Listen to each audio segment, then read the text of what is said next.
As a nutritionist, there are certain things that I just never buy from the grocery store because when I make them from home, it is so easy to make, they taste better, and they work so much better for my body recomposition and wellness goals. Today I'm sharing the 7 things I never buy at the grocery store and what I use instead. Let's dive into it. My name's Autumn. I'm a certified clinical nutritionist with my master's nutrition human performance, and today's video is sponsored by Element.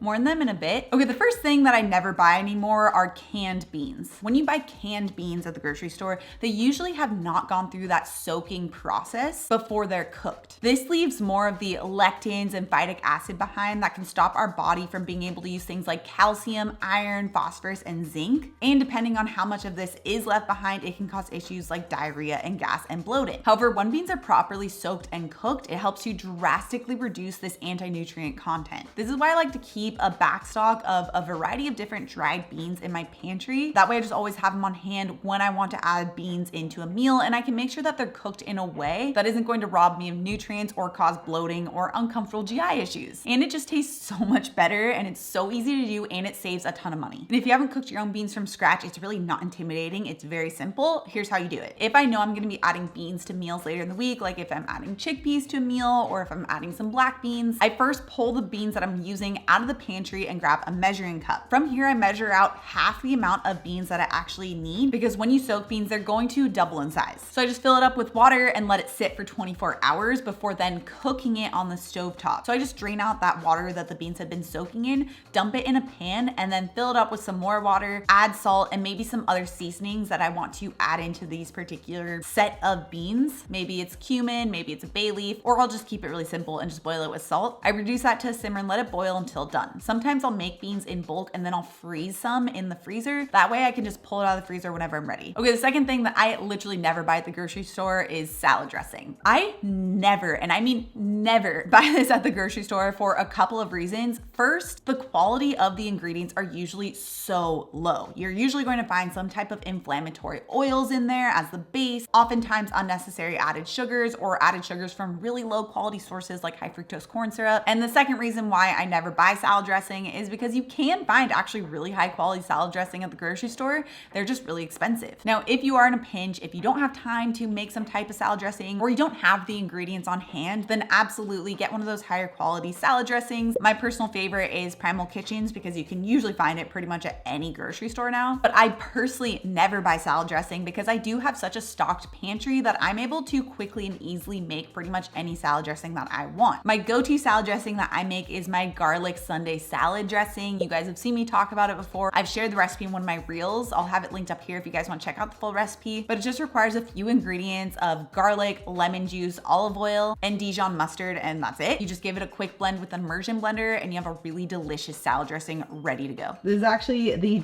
tiniest leftover that I have of my Sunday salad dressing. Whenever we have leftovers, which honestly isn't often, we just keep it in this jar and then we'll just add it to our next batch of salad dressing. It's solid like this because it's been sitting in the fridge. Now, before we move on to the next one, I want to give a huge thank you to today's sponsor, Element. Element is a really high quality electrolyte company that was specifically designed for those who are following intermittent fasting, lower carb eating, or athletes. Element contains the sodium, the magnesium, and the potassium to help replace lost electrolytes, all without having any sugar, making a great option from a weight loss or wellness perspective. I have at least 1 element per day, sometimes 2 depending on how much I've been sweating or if it's really hot out. I love their grapefruit salt and their raspberry. They're so good, so refreshing, and I just find that when I'm actually on top of having Element, I feel so much more energized and so much more hydrated. That's also why I make sure to always bring it with me when I'm traveling, because it is so easy to get dehydrated or in a state of electrolyte imbalance when traveling. And right now, Element is offering my viewers a free sample pack with any order. That's 8 single-serve packets free with any Element order. It's a really great way to test out all 8 flavors, so you can get yours at drinkelement.com/autumn. It's only available through my link, so make sure to check out drinklmnt.com/autumn. The link will also be in the description down below. The third thing that I never buy are those salad kits or salad bases. Honestly, they always just look so sad at the grocery store. They usually look not so fresh, a little wilty. They've been sitting in the plastic bags for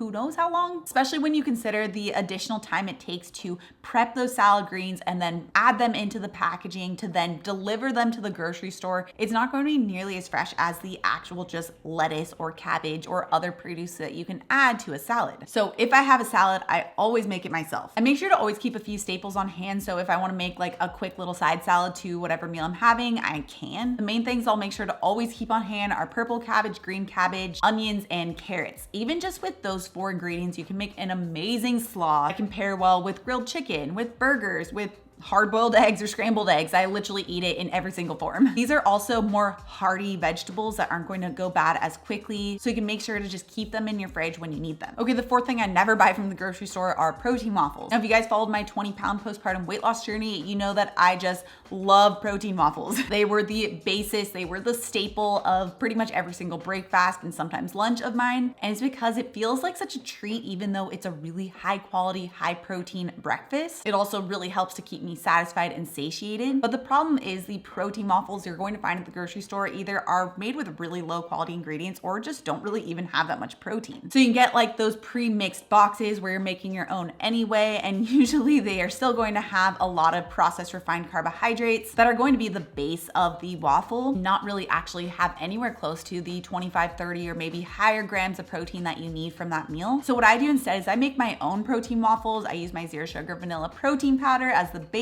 We use eggs from our backyard chickens when they're actually laying. They're molting right now, so we don't have as many eggs to work with. Banana for a hint of sweetness, as well as zero sugar chocolate chips. Oh, they are so good. And we just bulk prep them, toss them in the freezer, and then that way we have our own toaster protein waffles. So we have our breakfast ready in literally minutes. I recently shared how I bulk prep all of these protein waffles. If you want that recipe, if you want to check it out, I'll have it linked right up here. Okay, the 5th thing I never buy are spice blends. I used to buy these and there's not anything really inherently wrong with these, but as I built out my pantry and my spice rack, I don't really have a need to buy these more expensive pre-blended spices. I'll just mix them on my own as I'm creating a recipe. And this way you actually don't need as many spices or jars of spices than if you had all these spice blends, because you'll start to see a lot of spices use actually very similar spice bases. And when you just have those core spices in your pantry, you can make a lot of different spice blends. Some of my go-tos are paprika, garlic, onion powder, dried oregano, cumin, and coriander.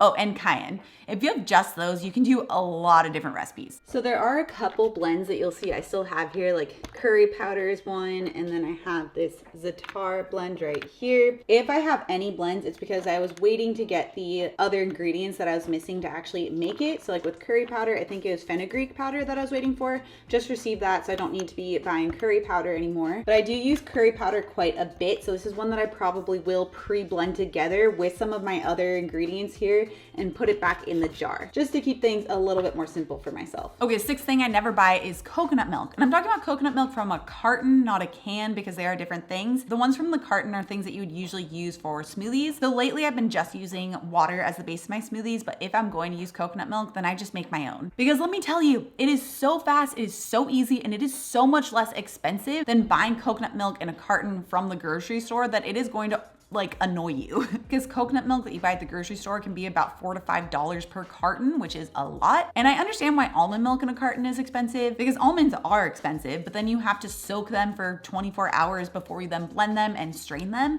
But coconut milk literally can be made in 5 minutes or less. It is so simple. If you like coconut milk and you use it for smoothies, please make sure that you try making it yourself, because it is so easy and will save you a ton of money. I have a video right up here if you want to check out on exactly how to make it. Now, the 7th thing that I never buy is coffee. And I mean like lattes or buying coffee while I'm out and about. And it's because coffee is so expensive and so low quality when you get it from out and about. It's about $5 to $6 for just a small regular latte made from just general coffee beans and just regular milk. So about 7 or 8 years ago, I invested in this espresso machine. I also made sure to get a French press. That way I could have just regular coffee and I could make myself things like lattes and cappuccinos. The whole machine I think cost me about $250. So even if I was just having like one latte a week, I got that money back within a year, and I've had it for 6 or 7 years. Having things like my French press as well as the espresso machine also allows me to customize my coffee a little bit more to my needs. So I only use Purity coffee, which is organic, mold-free, mold toxin-free. I feel my best with it. It's the only coffee I've been drinking for the past like 7 or 8 years. And I use this for both my espresso or regular coffee drinks. And then I can also use a high quality milk as well. So I'll usually use a grass-fed whole milk. Sometimes I'll use an A2 milk, although I don't really notice a difference for myself. But either way, I'm making such a higher quality cup of coffee that's going to work so much better for my overall wellness goals, and it still costs me less money. I will sometimes go out for a coffee to meet with friends, but honestly, I love so much better having my friends come over, we make some coffee, we hang out here, maybe hang out in the backyard with my backyard chickens. It's just so much more amazing, and we have better coffee anyway. Now, if you want to check out what I eat in a day, especially during my whole postpartum weight loss process, you can find that video right here. Also, if you're new to my channel and you love this science-backed information, make sure you subscribe right here. Come out new videos every Tuesday and Thursday. All right, guys, thanks so much for tuning in, and I'll see you in my next video.